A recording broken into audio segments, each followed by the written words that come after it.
Welcome back to CVTV News. We're brought to you by Germanna Community College. One of the area's newest state parks opened in November of last year, but still very few people know about it.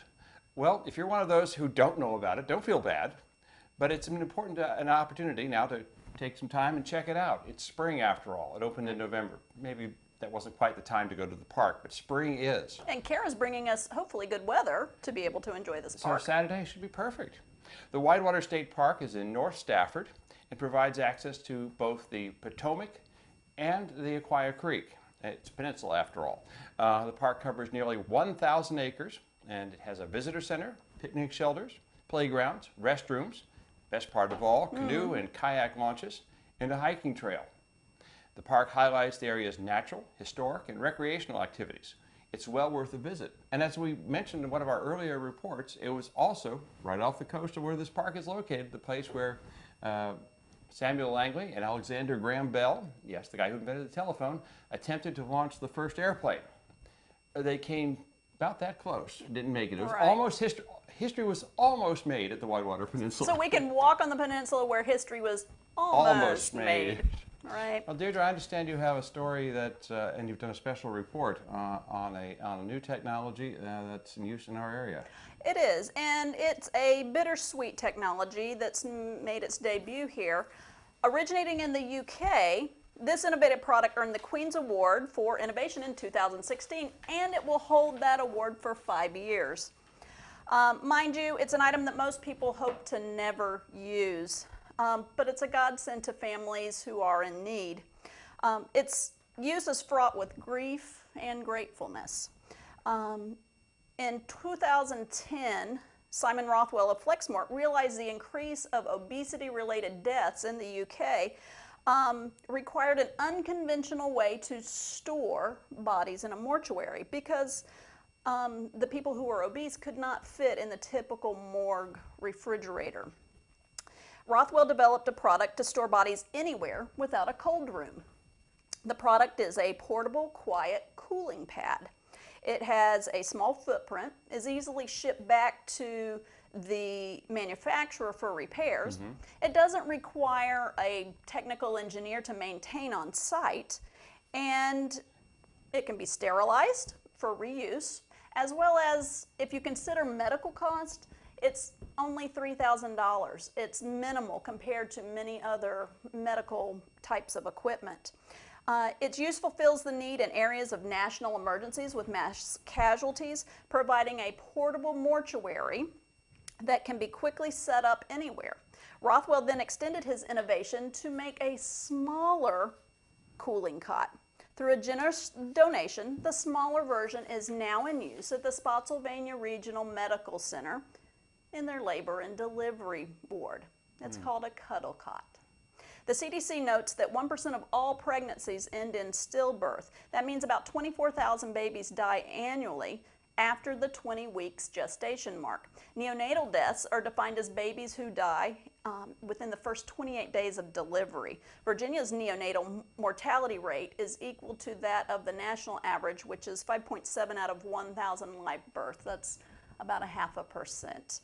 Families of both groups are potential consumers for the Cuddle Cot. The Cuddle Cot cooling pad is placed in a basket, a crib, pram, or bed to extend the amount of time that parents are able to say hello and goodbye in the grieving process of the death of their infant.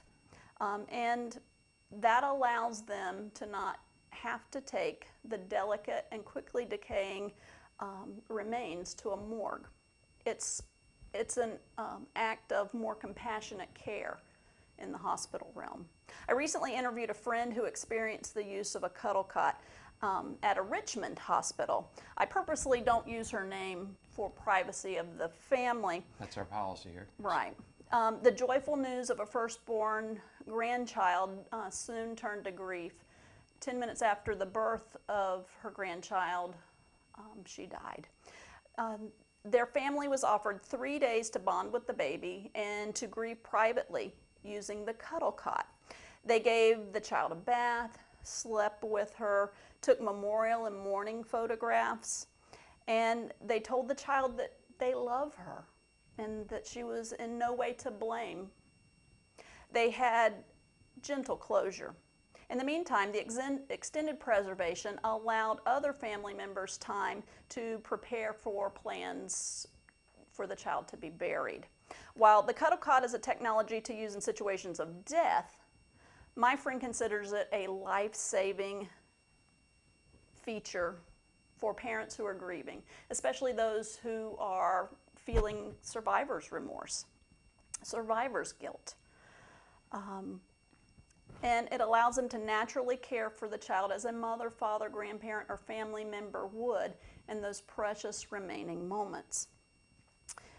It eases families through the bereavement process. I contacted Steve Huggins of Roftech Flexmort, that's the company who makes the product, to see how many Cuddle Cots are actually in use in our area. And he said it's very difficult to track because most of the time the Cuddle Cots are purchased and then donated to medical facilities. And that's exactly what my friend did. Through a GoFundMe page, she raised money to purchase a Cuddle Cot for the hospital where her grandchild was born, donated it to the hospital. But because of the outpouring of the community, there was excess funds. So she was able to use that to donate back to the hospital. Now, mind you, she has great appreciation for the nursing staff and everyone who was involved in her situation. She's very thankful for the care that they received there. But as a thank you, she gave every nurse in the hospital a one-day training on grief and loss. You can never have too much training, right, David? That's right. And so in addition to that, the additional funds, they were able to purchase a memorial box, which included tokens of pictures, the mourning pictures, bracelet, and things like that. The Cuddle Cot inspired my friend to carry on a grateful mindset. While the event was traumatic, she found thankfulness in the extended time that she was able to spend with her grandchild. And I quote her, "Do a complaint cleanse and live in gratefulness. Bad things happen, but you don't have to live in it. Be thankful for even the small things."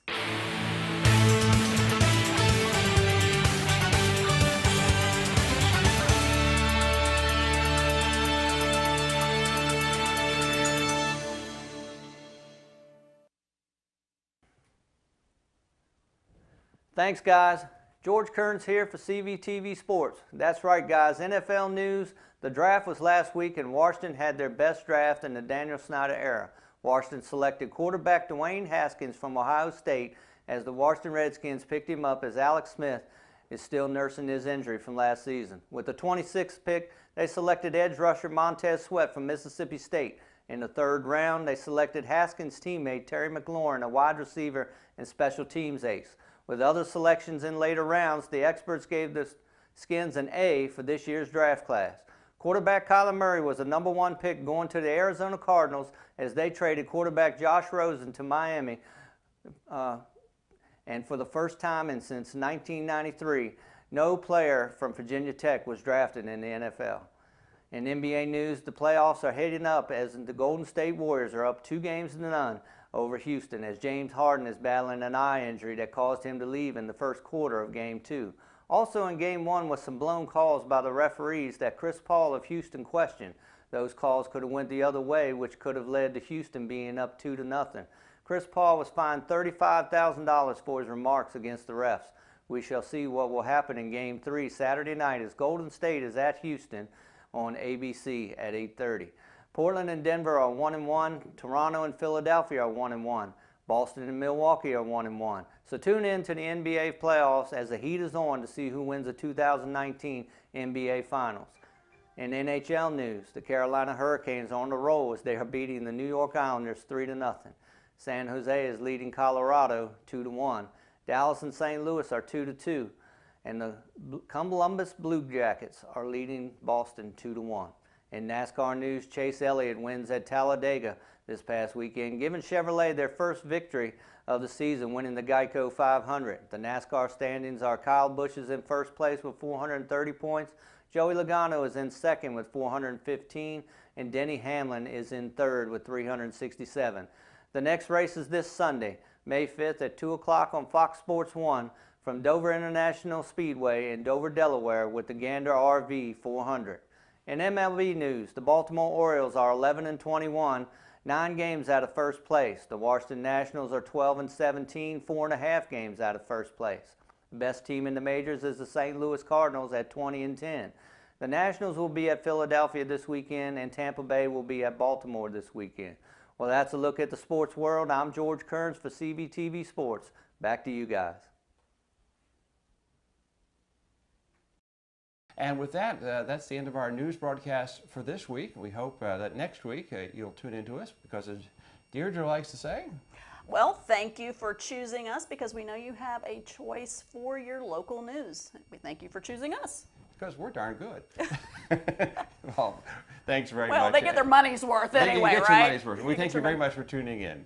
Have a good week.